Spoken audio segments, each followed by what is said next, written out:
क्या होगा अगर आप अपने देश से निकाल दिए गए और कोई भी देश आपको अपनाने से मना कर दे, तो आप कहां जाओगे? इसका जवाब आपको आज की कहानी में मिलेगा। एक आदमी 18 सालों तक एयरपोर्ट पर फंसा रहा और एयरपोर्ट को अपना घर मानकर रहता रहा। वहीं खाया, वहीं सोया और वहीं मर गया। ये कहानी है उस शख्स की है जिसे अपने देश से निष्कासित किए जाने के बाद किसी भी देश ने नहीं अपनाया। नमस्कार, आप देख रहे हैं पुराना अखबार। स्वागत है आपका हमारे इस पुराने अखबार की दुनिया में। ये कहानी है ईरान के महरान करीमी नासेरी की, जिन्होंने पेरिस एयरपोर्ट हवाई अड्डे को 18 सालों से अपना घर बनाकर रखा था। लेकिन क्या कोई शख्स इतने साल तक एक एयरपोर्ट पर रह सकता है? इनकी कहानी इतनी दिलचस्प थी कि 2004 में इनकी कहानी पर फिल्म बनी थी, जिसका नाम था दी टर्मिनल। महरान करीमी का जन्म ईरान के सोलेमान में 1945 में हुआ था।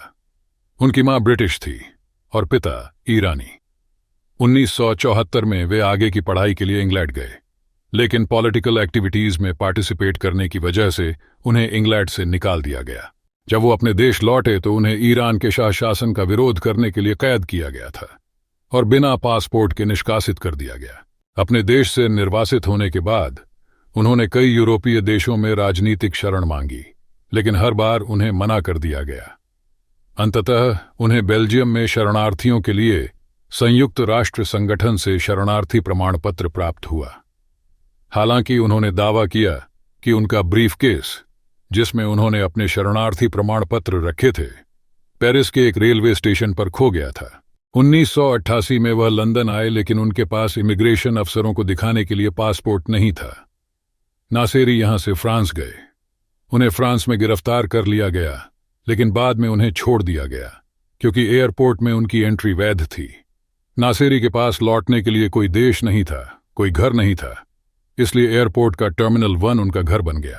फ्रांस में नासेरी का केस कोर्ट पहुंचा। 1992 में फ्रेंच कोर्ट ने कहा कि देश में उनकी एंट्री वैध है, इसलिए उन्हें एयरपोर्ट से नहीं निकाला जा सकता, लेकिन उन्हें फ्रांस में आने की अनुमति भी नहीं मिल सकती। और आखिर में वो एयरपोर्ट पर ही रहने लगे। साल दर साल करीमी एक लाल प्लास्टिक की बेंच पर सोते रहे। नासेरी ने टर्मिनल 1 पर ही अपना सामान वगैरह जमा लिया था और वहीं पढ़ाई लिखाई करते थे। इकोनॉमिक्स में उनकी दिलचस्पी थी। खाना और अखबार उन्हें एयरपोर्ट के कर्मचारियों से मिल जाता था। उत्सुक पत्रकार उनकी कहानी जानने के लिए आते रहे। उनके समर्थन की चिट्ठियां आती रहीं। एयरपोर्ट पर महरान करीमी यात्रियों की मदद करने लगे। जो यात्री वहां से गुजर रहे होते, वो उन्हें कुछ पैसे दे दिया करते थे। उन पैसों से उनका गुजारा हो जाता था। देखते देखते लोग उन्हें जानने लगे और उनकी पहचान एक मिनी सेलिब्रिटी के तौर पर बनने लगी।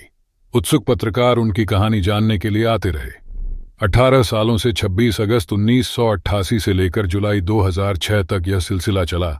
महरान ने हवाई अड्डा तब छोड़ा था जब 2006 में वह बीमारी के चलते हॉस्पिटल में भर्ती हुए थे। उसके बाद उन्हें पेरिस के शेल्टर होम में भेज दिया गया। 2007 से नासेरी वहीं रह रहे थे। 2022 में करीमी पेरिस के उसी हवाई अड्डे के टर्मिनल 2F के पास से गुजर रहे थे, तभी उन्हें दिल का दौरा पड़ा। जिस हवाई अड्डे पर 18 सालों से रह रहे थे, उसी हवाई अड्डे में अंतिम सांस ली। करीमी ने अपनी जिंदगी के 18 साल सिर्फ एक पासपोर्ट और ट्रांजिट वीजा के इंतजार में निकाल दिए। महरान करीमी को उम्मीद थी कि वो एक न एक दिन तो बाहर की दुनिया देखेंगे।